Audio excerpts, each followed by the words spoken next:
हाँ बच्चों, आपको अगले अंक में हम 10वां पद्य पढ़ा चुके हैं। आज हम 11वां पद्य सूरदास के पद को पढ़ाएंगे।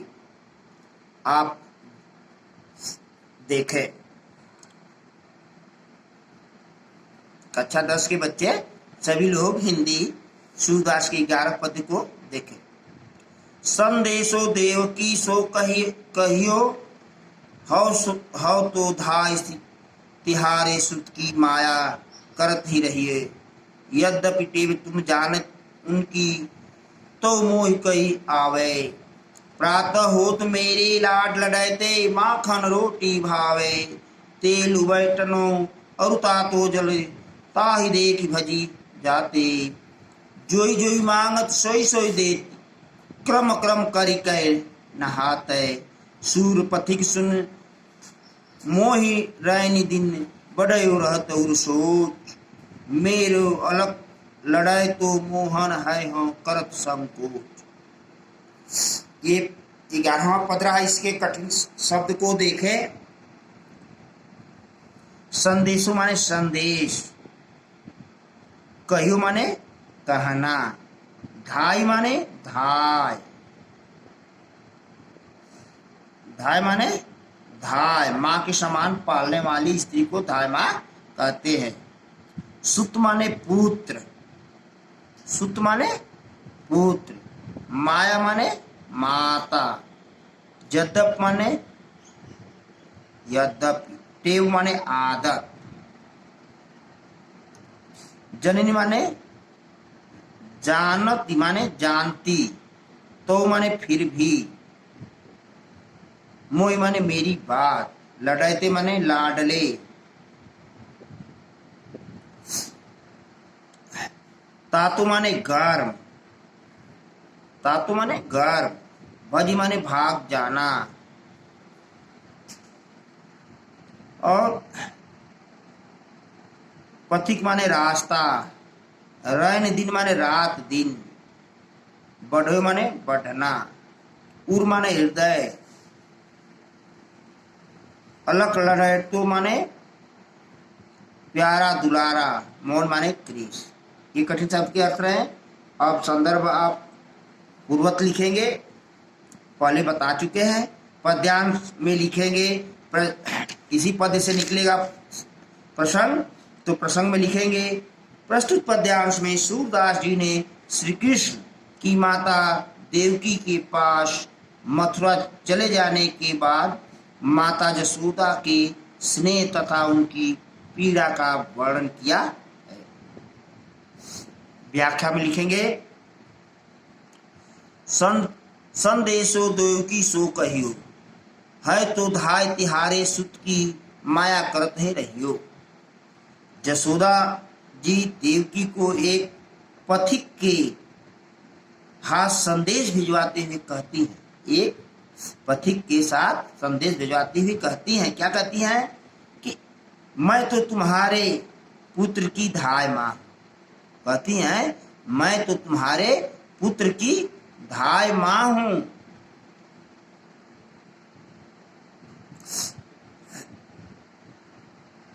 मैं मां के समान पालन पोषण करने वाली सेविका हूं, पर वह मुझे माया कहता है, इसलिए मेरा उसके प्रति वात्सल्य भाव स्वाभाविक है। यद्यपि टेव तुम जानत उनकी, तो मोहि कही आवे। प्रातः होत मेरी लाल लड़ैती, माखन रोटी भावे। और कहती हैं यद्यपि आप तो उनकी सारी आदतें जानती होंगी, फिर भी मेरा मन आपसे कुछ कहने को उत्कंठित हो रहा है। मेरे लाडले कृष्ण को सुबह होते ही माखन रोटी खाने की आदत है।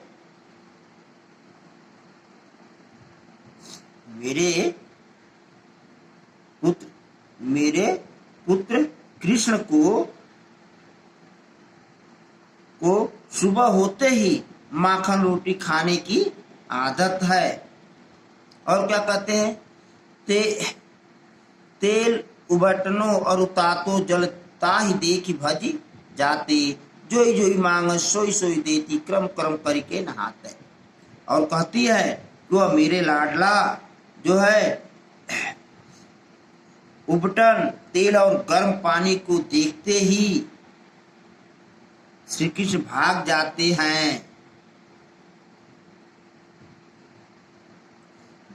हैं, उन्हें यह सब पसंद नहीं है।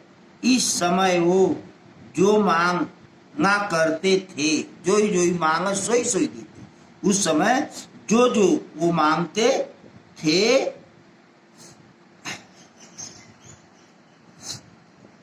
मैं उन्हें वही दिया करती थी, जो जो मांग सोई सोई देती, जो जो मांगते थे मैं वही वही देती थी, क्रम कर करके। और धीरे धीरे वो स्नान करते थे। फिर क्या है, सूर पथिक सुन मोहि रानी दिद दिन बड़े उर, सूर पथिक सुन मोहि रानी दिन बड़े रह उरसोच, मेरो अलग लड़ाई तो मोहन है हाँ करत संकोच, है हाँ करत संकोच।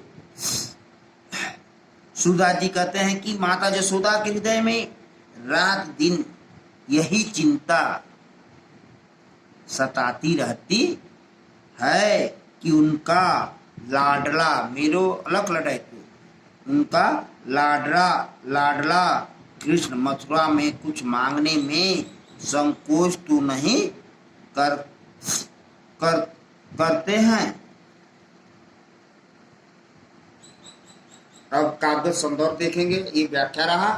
अब कागज संदर्भ लिखेंगे, भाषा में लिखेंगे, ब्रज भाषा है, शैली मुक्तक शैली है, गुण माधुर्य है, रस वात्सल्य है, छंद गे पद है, और अलंकार अनुप्रास अलंकार है। संदेशो देवकी, संदेशो देवकी, सो संदेशो देवकी मुहि कही, लड़त लड़ते रैन दिन में क्रमशः द ह ल और नौ वर्ण की पुनरावृत्त होने के कारण यहाँ अनुप्रास अलंकार है।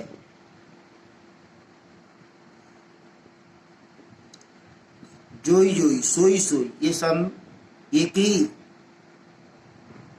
वर्ण की आवृत्त होने से इनमें अनुप्रास अलंकार। अब आपको ये पद्य समाप्त होगा 11।